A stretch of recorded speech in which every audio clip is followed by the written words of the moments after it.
I want to connect this to the contract that we just approved and what the history of the police union's relationship with the city has been.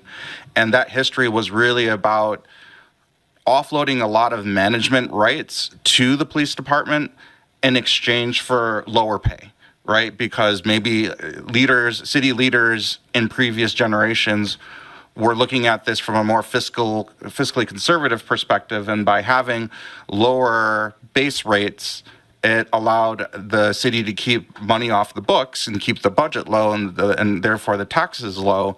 And it gave a little bit more flexibility to rank and file officers, and also gave them that flexibility to make up for that kind of personal economic difference through this type of off-duty work. We are in different circumstances now. We have approved a contract that has solidified more of our management rights as an employer, and we have adjusted their base salaries to reflect that.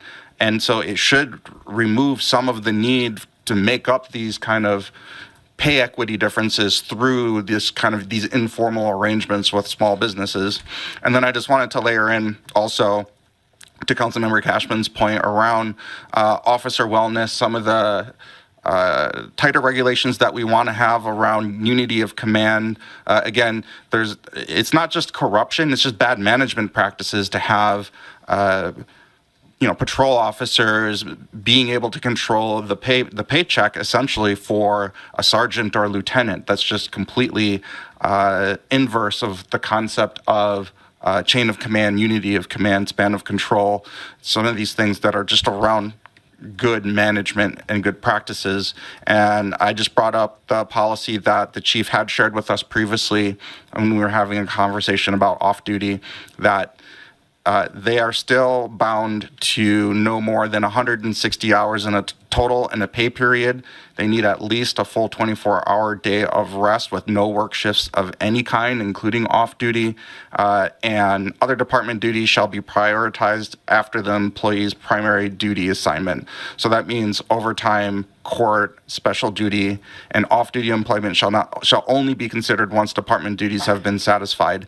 And one of my biggest contentions around off-duty work is that either we're in a staffing crisis and we don't have enough officers to do their core duty assignments, their primary duty assignments, or we have enough staff capacity that once those primary duty assignments are completed, they still have capacity to take on off-duty work. Both of those things can't be true. We can't both be in a staffing crisis and have the capacity to do off-duty work in the first place. And so a lot of what this is doing is helping us have tighter understanding and control around how officers are using their time so that we are prioritizing public safety, including the, quote, force multiplier of these off-duty shifts.